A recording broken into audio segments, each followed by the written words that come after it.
Hey guys, Zom Fox here, and today it is time to talk about the 2025 UFL season in a matter of how well this season actually did. Now, of course, this is talking mainly on the attendance and TV ratings standpoint, because the fact that we obviously don't know how many people are going to actually, get signed to the NFL for a few months. As we always do this kind of video after every single spring football season to look at just how the optics of the league are, and while this one was definitely a mixed bag in a lot of ways. Look, last year the TV ratings did a lot better than expected and attendance did worse than expected, whereas this year was kind of the opposite in a lot of ways, where yes, it obviously is more important the TV ratings are good, but attendance actually was better aside from a couple of markets, depending on how you view it, which is what I'll get to by starting off with a bit of a flashback to before the season, and that is going to be the season ticket renewal rate.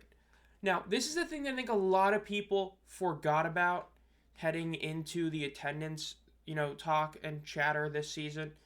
The season ticket renewal ratings being as bad as they were pretty much guaranteed that every market in theory should have went down in attendance. Now, this is of course an article we talked about before. This is put out on February 21st by James Larson, who talks a lot about how the season ticket sales, both new and old, pretty much were not doing nearly as well as they had been in prior years, and renewal rates were terrible. For example, Birmingham is in the top three cities when it comes to renewals, and they're under 40%. St. Louis is well under 40%, and those statistics are very far from ideal. So you have, at best, two teams that are doing better than 40% season ticket renewal rates. I would imagine if I were to take a wild shot in the dark, that was probably Michigan, and then the second team literally could be anyone. But St. Louis doing bad, and DC presumably doing bad. It may have been DC that was good as well. That's bad. As well as the fact that says season ticket sales have not been moving as well as they wanted to. And then you look at the attendance of the two previous seasons that we have attendance data for, which is of course the 24 UFL and the 23 XFL. I want to bring this up before we go into look at the 2025 stats, just so an FYI. Now, in 2023's XFL, right, the DC Defenders ended up having a very solid season overall. Even if you don't count the championship game, because it shouldn't count, because it was in San Antonio, they had very solid attendance. They had a couple games which, were under 13K, but that was literally, still really solid overall. Arlington, very consistent, basically a 12K average. Houston, again, very consistent, 12K average. Orlando dropped off heavily once the team wasn't doing as good, 12K to 10K, and then, also the bad weather was coming because it got hot. Under 8K multiple games. San Antonio, they had one super huge game, but overall their attendance was basically 12.5. You eliminate week one. And then St. Louis, very solid, 35K the whole season. Seattle, 12K. I think a lot of people remember it being better, but a lot of that is because it's poor scheduling.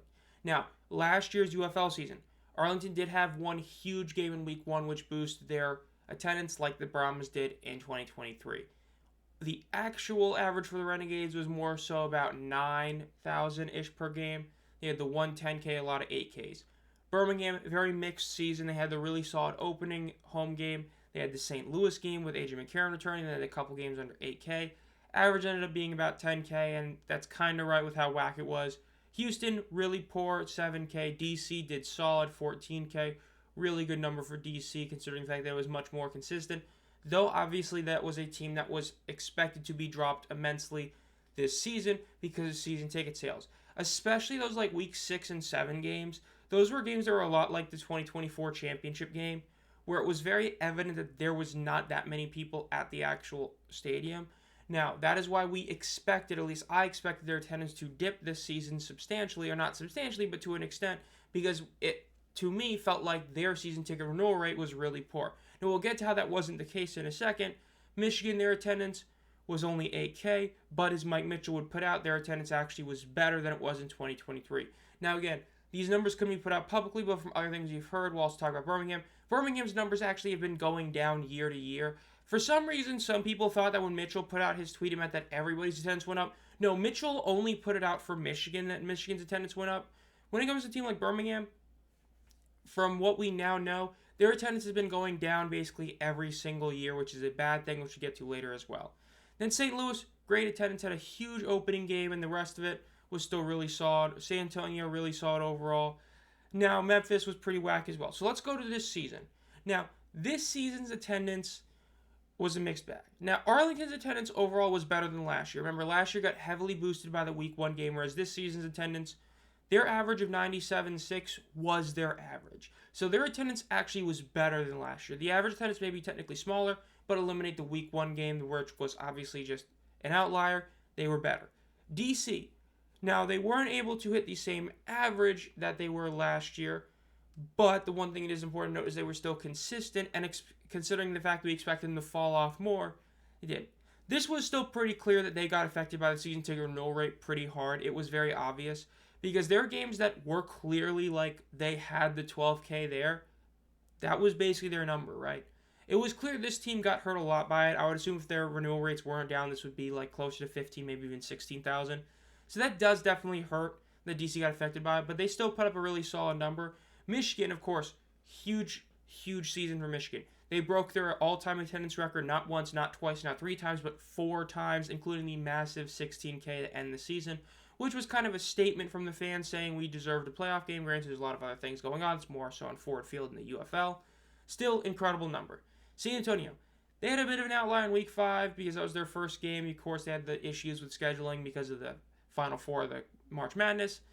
Even without that, they still would have averaged 10K, and with it, they averaged 11K. Still a solid number for a team that was as abysmal as they were. St. Louis was a bit disappointing this season, having multiple games under 30K. In fact, they had 3 of them. Now, one of them does have the massive asterisk that, of course, it was going on the same time as not only a Cardinals home game, but a St. Louis Blues home playoff game. You had 3 different games going on at the same time. Then another game wasn't part of the season ticket package. That was the Week 9 game. That was one that you had to buy outright to go to or get an extra on your season ticket package, which I think a lot of people didn't remember that. And then the conference finals ended up having 27-5, which was a bit disappointing, but it is what it is. Now, the other teams, Memphis, horrid, under 4K, inexcusable. Houston, under 6K, inexcusable. Birmingham, honestly, was better than I expected. Their numbers got hit hard because of the Mother's Day game. They had an early Mother's Day game, which was the 4,700. Aside from that one, they averaged basically 10K, so they basically matched what they did last year without having outliers. And overall, it was more consistent, so I think they had a better season this year. Though the under 5K thing, look, at the end of the day, if you're hitting like under 5K, it's borderline inexcusable no matter what, especially because we had other games on Mother's Day that did better than this the previous 2 years, including this own season, having games that were, considering who was playing not bad, is what it is. Now, this has led to a new article James Larson put out, which he put out yesterday at the time of recording and uploading this video on the 24th, which is that layoffs sweep UFL early in the offseason. Now, apparently what I've heard from seeing what James said in other platforms, it seems that it's upwards of 20 employees, which is a pretty big amount considering how many people are actually in this UFL area. And this includes a lot of people. The Vice President of Business Operations and Team Events from Arlington, Birmingham, and Houston were all confirmed to have been let go. A couple of directors of ticket sales, like Arlington and Michigan, were relieved from their positions, which Michigan is a bit shocking, but that's less so marketing, more so ticket sales, or not like tickets, you know what I mean. But again, the big thing about Arlington, Birmingham, and Houston is that those are 3 markets that I'm not too shocked to see this happen at.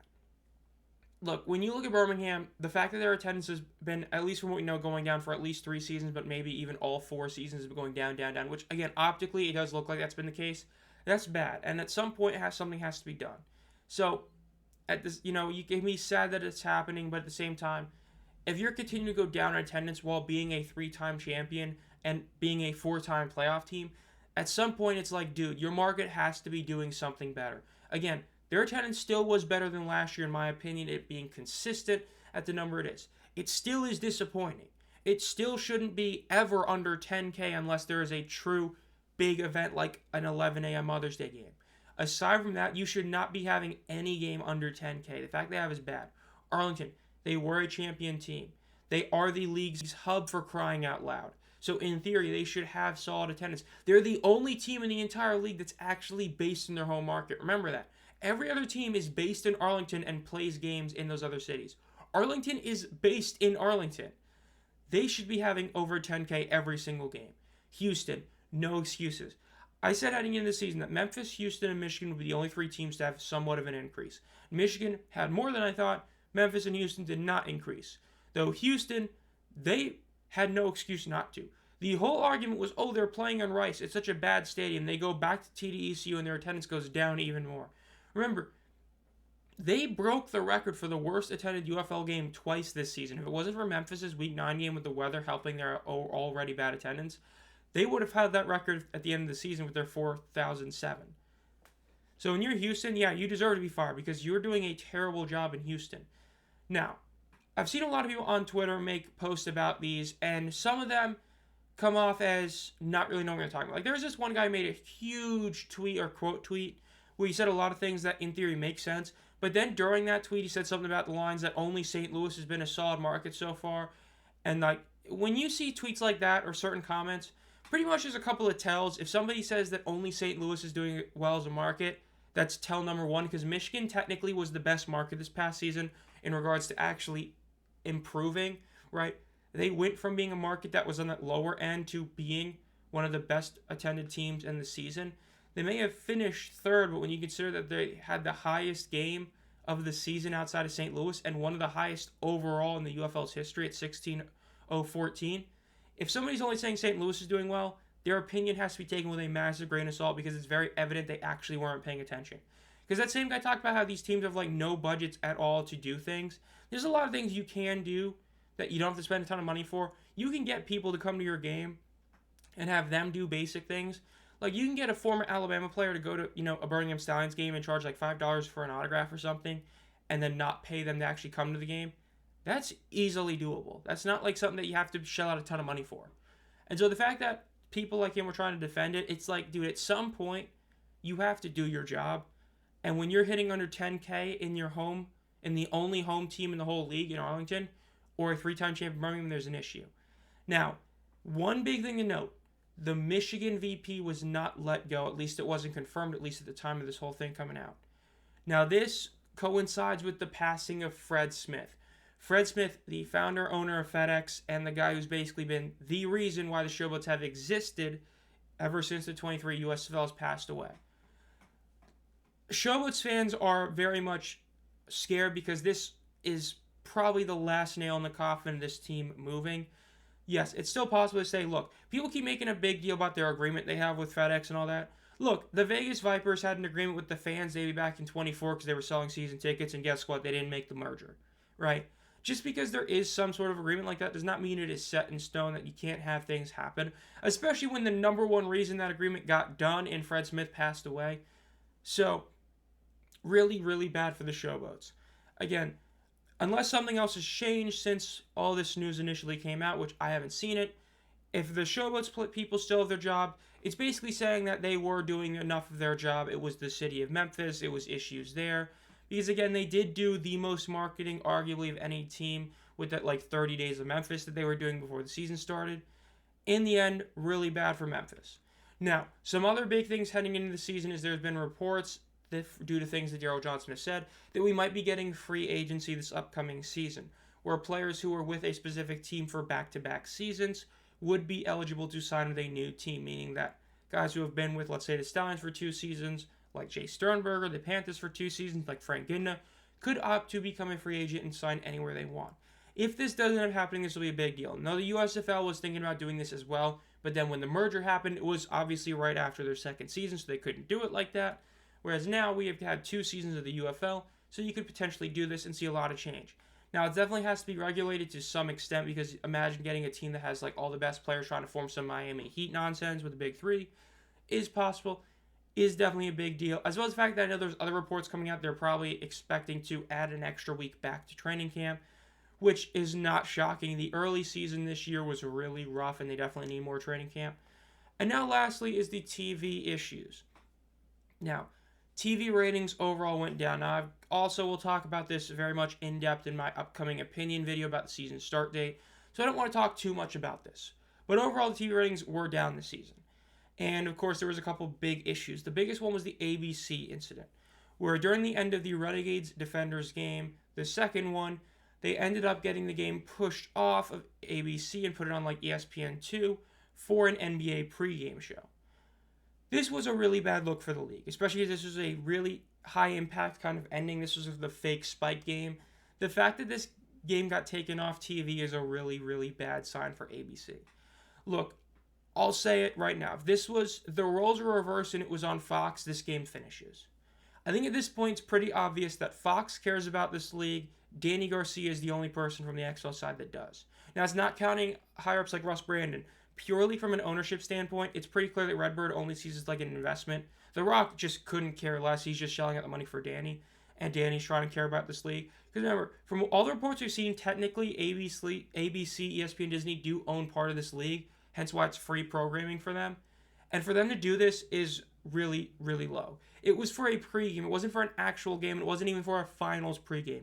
It was just for a playoff pregame. Really awful that happened. If this was on Fox, it wouldn't have happened. We know that because there's been many times where a baseball game is starting on Fox and they will keep the UFL game on, and then once it ends, they put the baseball game on.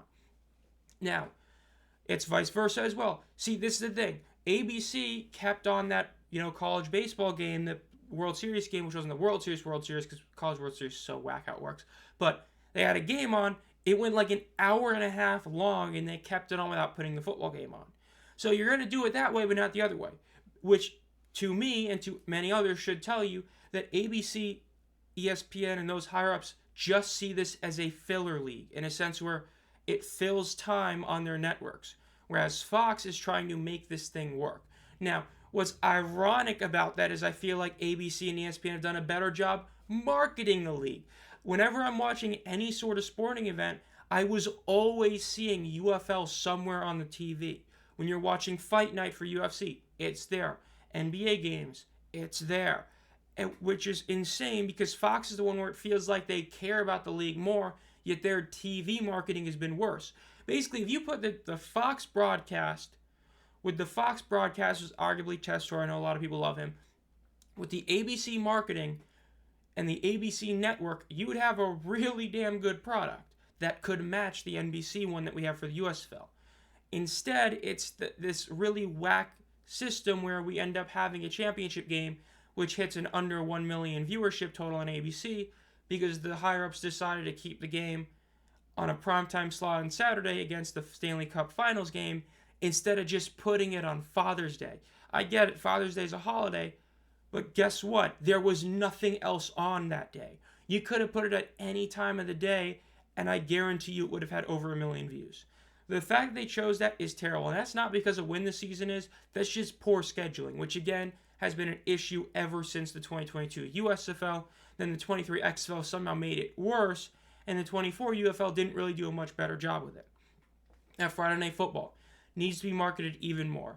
It's something that can work. I know depending on who you ask, the ratings are actually pretty solid or pretty poor. Depends who you ask. I think they should have been better. I don't think they were the worst thing in the universe, considering the whole point of it is to fill in that Friday Night SmackDown slot, is what it is. Fox needs to advertise it more for sure. We'll see what next season brings, because that's going to be a huge question. Do we continue seeing more and more games being put on ABC and Fox? Pretty much for every single year, dating back to 2022 USL, this is not counting 23 XFL, because they had no games on network TV. From the 22 USFL till now, we have been seeing this constant increase of more and more and more games on these major networks. It's possible next season that we get no games on ESPN 2, 3, or FS1, and every game is on ABC, ESPN, or Fox.